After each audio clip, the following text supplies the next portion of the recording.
तो वो देख के कहते हैं कि जे नमक इसमें है वही नमक इसमें है, तो बस हो गया, खत्म, भाई वही दवाई है जी। और वो डॉक्टर लोग वो देख लेते हैं, नाम अलग रख दिया, वो आती है $2 की, ये आती होगी ₹2 की, मुझे पक्का पता नहीं, भाव तो मैं अंदाजिया बोल रहा हूँ, कल में ही ना। अब उसका नाम फ्लोमैक्स, इसका नाम यूरोमैक्स, नाम अलग है लेकिन अंदर में चीज एक है दोनों की, तो उन्हें लवण बोलते हैं, उन सबको लवण बोलते हैं। तो जैसे नमक हर एक चीज में है ना, लवण लवण लवण, ऐसे ही कहते हैं हर चीज में ज्ञान ज्ञान ज्ञान ज्ञान।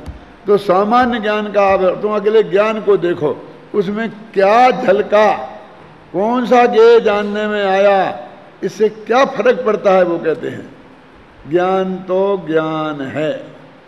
देखो अपन ने एक पूजन पढ़ते थे ना पहले सिद्ध भगवान की, शायद वो बनारसी दास की है, किसकी है, उसमें लिखा ज्ञायक ज्ञेयाकार ममत्व निवार के सो परमात्म सिद्ध, आता है ना ऐसी। तो लोगों ने कहा ये ज्ञेयाकार ममत्व निवार के। अब उस जमाने में जब गुरुदेव श्री का उदय नहीं हुआ था, ये ज्ञेयाकार ज्ञानाकार कौन समझता था। तो कहे भाई ये क्या है, ये गलती छप गया है। तो धीरे धीरे हमने उसका क्या कर दिया, ज्ञायक के आकार ममत्व, गे का के कर दिया। अब इसका क्या अर्थ है ना, इसका अर्थ समझ में आया, लेकिन ज्ञायक गे गे गे आकार शब्द ही नहीं सुना था, के आकार तो समझ में कुछ आया था। अब वो तो ये कह रहे बनारसी दास तो थे समय सारी, वो मेचकत्व वाले, वो लोग मेचक अमेचक का अर्थ है।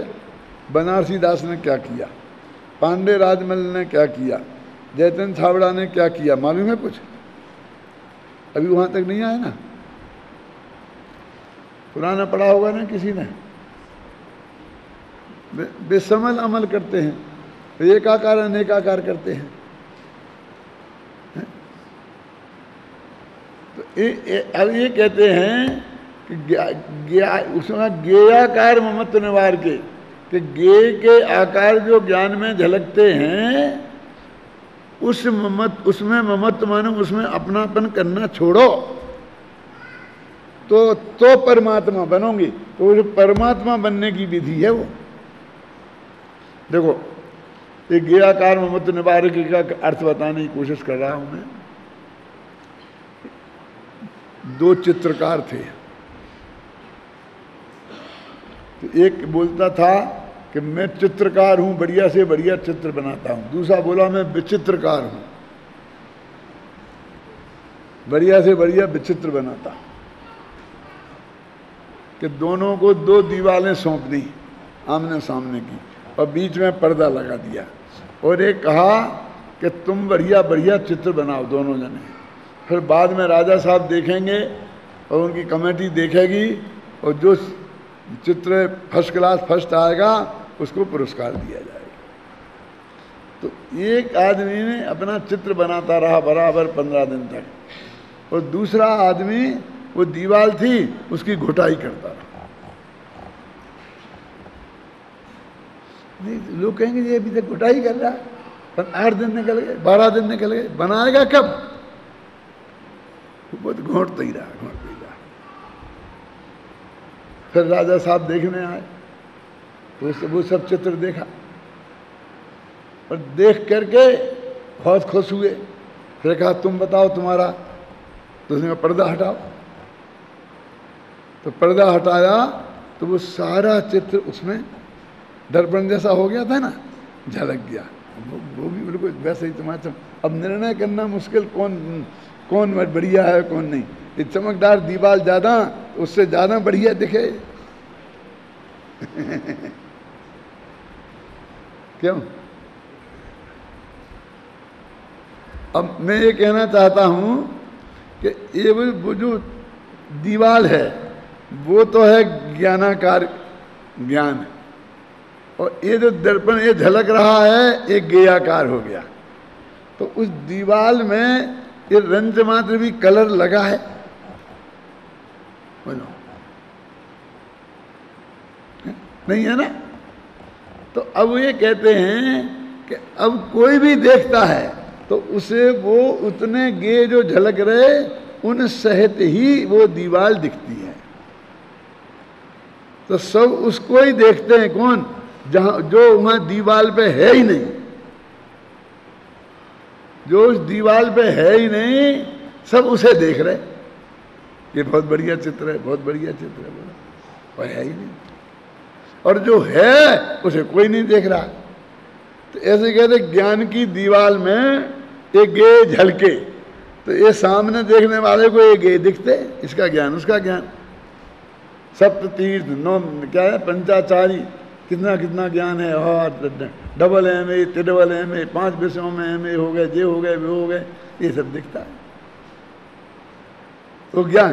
अब वो कहते हैं कि ये अब ये कैसे हटाएं? ये दीवार को तो हटाया नहीं जा सकता, और ये उसके झलकेगी। अब तुम इस चित्र को हटाकर जो झलक रहा है, उस झलकन को हटाकर अकेली दीवार देखो। इस कला का नाम है आत्मानुभव। अब हम बीच में पर्दा लगा देंगे, क्यों? पर्दा लगा देंगे तो वो दीवार दिखेगी, फिर नहीं दिखेगा वो क्लियर। अब देख लो, और हटा के देखो, लगा के देखो, 3 दफे देखने की फिर है आपको सुविधा। अब वस्तु के स्वरूप में ये सुविधा नहीं है, क्यों? कि वहां कोई ऐसा पर्दा लगाने की व्यवस्था नहीं है कि तुम्हें बार बार वो गे जो हमारे ज्ञान में झलकें, उसे सुमेरु पर्वत जैसी ठोस दीवार बनाओ। सुमेरु पर्वत तो गोल गोल है, तुम्हें हिमवन पर्वत की बनाओ ना दीवार, समझ गए आप? हिमवन, महामन, मन, निषद, समझ में आ गया कि नहीं? अब उसके पीछे तो भी वो झलकेगा। ज्ञान में तो ये झलकेंगे ना, समझ में आएगी ना तुम्हारी बात? केवल ज्ञान में सब झलकेंगे कि नहीं? कौन सी दीवार रोक सकती है? अब दीवार बनाने की सुविधा नहीं है, पर्दा लगाने की सुविधा नहीं है। अब गे झलकेंगे और तुम गेयों से रहित ज्ञान देखो। जैसी वो दीवार है ना कि उसमें चित्र बना नहीं है, तो चित्रों से रहित दीवार देखो, तो वहां तो सुविधा है, पर्दा लगा दो, तुम 3 दफे लगाओ, 3 दफे उतारो, सब समझ में आ जाएगा। लेकिन यहां नहीं है सुविधा। यहां तो लोक का लोक, जितना ज्ञान तुम्हारा निर्मल होगा, यदि केवल ज्ञान जैसा निर्मल होगा तो सारा लोक का लोक झलकेगा। अब तुम्हें वो गेयों के आकार झलक रहे और उनसे रहित ज्ञान का स्वरूप देखना है, उसका नाम है सामान्य ज्ञान का आविर्भाव। और वो सामान्य ज्ञान का आविर्भाव हुआ और तुम्हें अगले क्षण सम्यक दर्शन हो जाएगा। वो जो उदाहरण दे रहे थे, कल दादा दे रहे थे, कौन दे रहे थे कि वो इस पी में तुमको देखना पड़ेगा, क्या आत्मा की बात सुनना है ना। रहत राजा साहब आए, रहत चल रहा था, तो उनका घोड़े को पानी पिलाना था, तो घोड़ा बिचकता था आवाज से, तो उन्होंने कहा ये आवाज बंद करो। आवाज बंद की तो पानी आना बंद हो गया। कि पानी चलाओ, तो चलाया तो आवाज आना शुरू हो गई। कि आवाज बंद करो और पानी चलाओगे साहब, ऐसा नहीं हो सकता। यदि तुम्हारे घोड़े को प्यास लगी है तो उसे चेंचे पेपे में ही पीना पड़ेगा। ऐसे ही वे गे झलकेंगे और तुम्हें उन गेयों की झलक के बिना ज्ञान का स्वभाव देखना पड़ेगा। वो सामान्य ज्ञान का आविर्भाव है और वो कला तुम में है, देखा जा सकता है। अनंत ज्ञानियों ने देखा है, नहीं देखा होता तो उन्हें मोक्ष की प्राप्ति कैसे होती। इसका नाम है सामान्य ज्ञान का आविर्भाव। इसका नाम है ज्ञान ज्ञेयाकार नहीं हुआ, ज्ञान ज्ञानाकार ही रहा। कैसी विचित्र स्थिति है, समझे ना। दर्पण है, उसमें जो भी सामने होगा वो झलकेगा। तुम्हारे घर में दर्पण होगा तो झलकेगा कि नहीं झलकेगा। अब उसके बिना जिसमें वो चीजें हटाओ जो झलक नहीं है, और अकेला दर्पण को तुम्हें देखने की कला चाहिए, और वो कला है, हम देख सकते हैं, वो रास्ता खुला है। तो इतनी सी बात इस गाथा में कही है, बाकी की बात कल। शांत हूँ जिनके गुणों के गान में मान महान जिन बिचरे हमारे ध्यान। देखो अभी आप कलशों का पद्यानुवाद पढ़ रहे थे, तो उसमें पहले तो खुद आचार्य ये बताते हैं कि व्यवहार नय से आत्मा मेचक है, निश्चय नय से अमेचक है, प्रमाण से मेचका मेचक है, खुद ही बता रहे हैं। अब इन्हीं कलशों की व्याख्या अपन कल परसों करेंगे, तो विस्तार से वो मेचक क्या है, अमेचक क्या है, मेचका मेचक क्या है, वो सब बताएंगे। अभी तो सिर्फ इतना बताने का विकल्प आया है कि खुद ही उसे विस्तार से समझा रहे हैं कि कौन नए से मेचक है, कौन नए से अमेचक है, प्रमाण से क्या है। और उसी के तत्काल बाद कहते हैं कि आत्मा मेचक है या अमेचक, ऐसे चिंतन से क्या लाभ है। पढ़े ना, मेचक अमेचक चिंतन से लाभ क्या, बोलते ना। तो कुछ लोग अभी ऐसे हैं हमारे मुमुक्षुओं में बहुत हैं कि क्लियर लिखा ना, मेचक मेचक चिंतन से लाभ क्या, तो क्यों हम माथा मारें। लेकिन आचार्य ने पूरा माथा मारने के बाद ये बात कही है ना, ये उनकी समझ में नहीं आता है कि पहले पूरा स्पष्टीकरण उन्होंने किया, समझाया, अब तुम समझ गए ना, तब कह रहे कि अभी अब मत उलझो इसमें ज़्यादा। अब तो जो अमेचक भगवान आत्मा है, अब उसमें लगो। यानी वो व्यवहार के द्वारा पूरी बात समझने के बाद फिर व्यवहार का निषेध करते हैं। क्या ये ऐसी बात है कि कोई माताएं बहनें बाजार में साड़ी खरीदने गई और उसने दुकानदार ने बहुत साड़ियाँ उनके सामने रख दी और उन्हें एक साड़ी खरीदनी है और वो उनने पसंद कर ली और उससे कह दी कि भाई साहब इसका बिल बनवा दो, वो पैक कर दो। और फिर भी देखे जा रही हैं उलट उलट के, तो दुकानदार तो नहीं कहेगा, वो समझेगा और एक आध खरीद लेगा। लेकिन जो घर वाले जानते हैं कि इसे एक ही साड़ी खरीदनी है, अब तूने पसंद कर ली है, बिल बनवा लिया है, अब बाद में पलटा पलटी करने से क्या फायदा। वो यही कहेगा ना। दुकानदार को लोभ हो सकता है कि शायद ये और देखेगी तो एक आध और पसंद कर ले, लेकिन घर के उसके पति को तो भय हो सकता है कि अब एक ही का बिल चुकाना मुश्किल है, ये फिर पलटा पलटी कर रही है कि एक आध और कह दी इसमें तो क्या होगा। वो तो यही कहेगी ना, कहेगा कि फिर माथा क्यों मारती, अब तूने ले ली ना, हो गई ना, बिल बन गया, अब फिर पलटा पलटी करने का क्या प्रयोजन है। ऐसे ही वो कह रहे कि तुमने मेचक समझ लिया, मेचक समझ लिया, मेचका मेचक समझ लिया, अब तुमने ये भी समझ लिया कि हमको कैसे भगवान आत्मा का अनुभव करना है, तो अब फिर ये मेचका मेचक करने से क्या फायदा है। अब बंद करो इस बात को। माने उसे विस्तार से समझना भी और फिर वो उसमें ही नहीं उलझे रहना, उससे विराम लेना, ये दोनों बातें उसमें आती हैं। लेकिन जो उसका पूरा मर्म नहीं समझते, वे लोग ऐसा कहकर वो पंक्ति याद रखते हैं, कहा है ना कि क्या समझना है इनको, इससे क्या लाभ है, बस हम तो बस इसलिए हम इस चक्कर में पढ़ते ही नहीं। तो ये बात पूरा समझ लेने के बाद की है, पहले की नहीं है। ऐसा विवेक हमें हर मामले में रखना पड़ेगा। अभी अपनी 15वीं गाथा चल रही है और समय सार का 49वां पेज निकालो।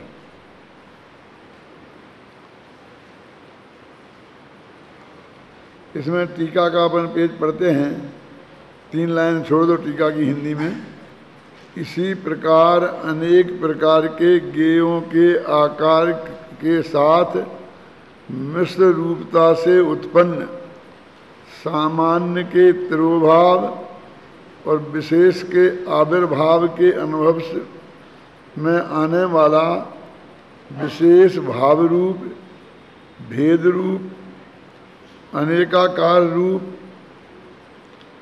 ये 3 बोल लिखे ना कोष्टक में। अब इसमें एक और जोड़ लोगे, अनित्यता रूप। सुबह पढ़ा रहे थे ना आपको शांति जी कि हर वस्तु को हमें समझना है तो स्वचतुष्टय परचतुष्टय के आधार पर समझना है। तो इसमें 3 चीजें तो आ गई। कौन कौन सी? विशेष भाव रूप, तो ये सामान्य विशेष वाला हो गया। फिर भेद रूप, ये क्षेत्र वाला हो गया। और अनेकाकार रूप, ये भाव वाला हो गया। अब अकेला काल वाला रह गया, तो वो इसमें से कौन सा लेना पड़ेगा? अनित्य रूप। इन सब को अकेले विशेष शब्द से भी कहते हैं क्या? और इसी प्रकार जो है ना सामान्य रूप, अभेद रूप, एकाकार रूप और नित्य रूप, इन सब को भी सामान्य कहते हैं। सामान्य से भी ये सब कहने में आते हैं। टोडरमल जी साहब कहते हैं ना कि जैन दर्शन में विशेष शब्द का प्रयोग कई अर्थों में होता है। सामान्य और विशेष भी विशेष हैं, पर्याय को भी विशेष कहते हैं, गुण भेद को भी विशेष कहते हैं, प्रदेश भेद को भी विशेष कहते हैं, अनित्यता को भी विशेष कहते हैं। विशेष शब्द के बहुत अर्थ होते हैं, ऐसे ही सामान्य शब्द के भी बहुत अर्थ होते हैं। अभी यहाँ पर वो प्रकरण पीछे विस्तार से कर आए ना, शायद 7वीं गाथा के प्रसंग में ही पढ़ा रहे थे ना आप, तो इसलिए उन्होंने ये जो कोष्टक में संकेत किया है कि विशेष के आविर्भाव से अनुभव में आने वाला।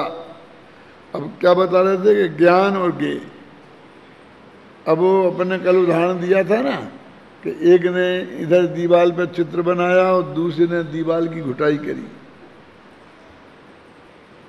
अभी ये चित्र तो समझ लो गंदा हो ही गया, वो बनाया ना जो भी बनाया है, अब उसको हटाया नहीं जा सकता। अब इस दीवार पे अपन ध्यान दें, अब इस दीवार को चित्र उसमें झलक रहा है। अब हमारे पास कोई उपाय नहीं है कि वो उसमें झलके नहीं।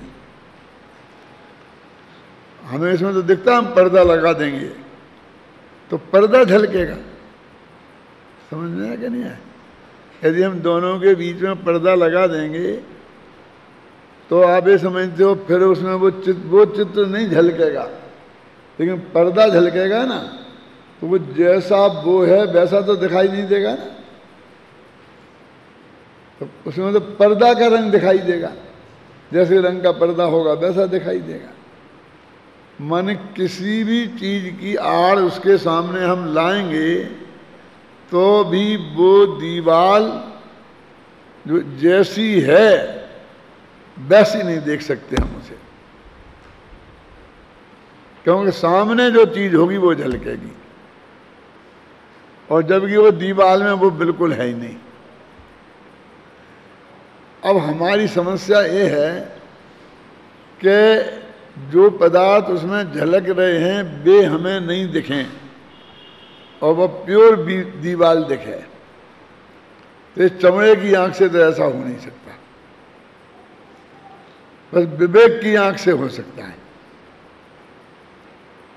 क्या समझ में है ना? क्योंकि आप समझ लो कि भाई उसने दीवार बनाई है, घिसी है, उसने कलर का प्रयोग किया ही नहीं है कोई भी तरीके का, तो बिल्कुल वो विदाउट कलर, बिल्कुल जैसे निर्मल होती स्फटिक मणि, माने वो निर्मल है, जितने भी कलर हैं वो मैल है उसमें। हमको सुंदर चित्र बन गया तो हमको अच्छे लगते, मैल नहीं लगते, लेकिन उसका जो स्वभाव है निर्मलपना, उसमें तो वो मैल है ना। अब ऐसे वो निर्मल दीवार को वो निर्मल देखना कितना कठिन है और मलिन देखना कितना सरल है। अब देखिए वेचक माने होता है अनेकाकार और अमेचक माने होता है एकाकार, वो भाव की दृष्टि वाला बोल है वो। अब वो कैसी दिखेगी? तो जो चीज़ सामने आएगी बस वैसी दिखेगी। तो उसमें अनेक आकार दिखेंगे। लाल पर्दा लगा दो लाल दिखेगी, नीला लगा दो नीला दिखेगी। माने वो अपना रूप उसका कभी नहीं दिखेगा, क्योंकि कोई ना कोई चीज़ सामने रहेगी रहेगी और वो उसमें झलकेगी। तो अब आप समझ लो कि ज्ञेयाकार ज्ञान और ज्ञानाकार ज्ञान, ज्ञानाकार ज्ञान देखना कितना कठिन है, क्योंकि उसमें लोकालोक के जो ज्ञेय हैं उन्हें जानना उसका स्वभाव है, तो वे उसमें प्रतिबिंबित होंगे। उन्हें दुनिया की कोई ताकत रोक नहीं सकती। अभी अन्ना जी से बता रहे थे ना आपको कि निगोदिया के भी मतिशुद्ध ज्ञान होते हैं। वो अक्षर के अनंत में भाग ज्ञान होता है ना, वो बिल्कुल निरावरण होता है, उसमें कोई आवरण नहीं होता है। यानी वो क्षयोपम भाव तो निरंतर रहेगा ही, माने कोई ना कोई ज्ञेय तो उसके ज्ञान में झलकेगा ही।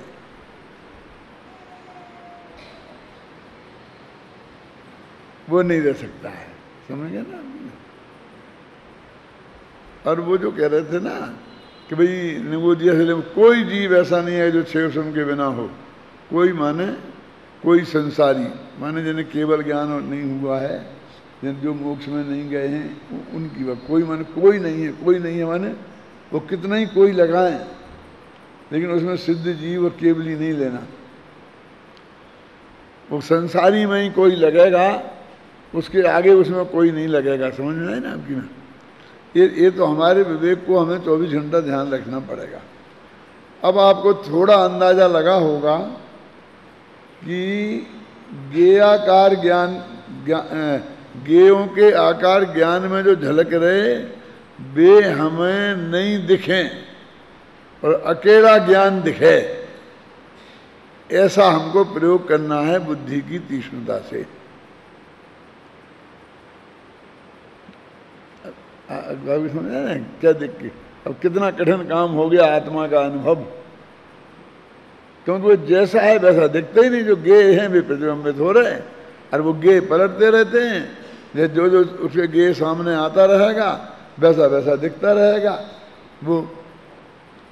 अब आप जाके सामने खड़े हो जाओगे तो आप दिखोगे, आप तो देख लेंगे दीवाल को और दीवाल नहीं दिखेगी, आप दिखोगे। दर्पण का भी यही स्वरूप है। निर्मल दर्पण हो तो उसकी भी यही पोजीशन है। चाहे दीवाल समझ लो और चाहे दर्पण समझ लो, बात एक ही है। आचार्य ने इसलिए वही दर्पण का उदाहरण दिया है।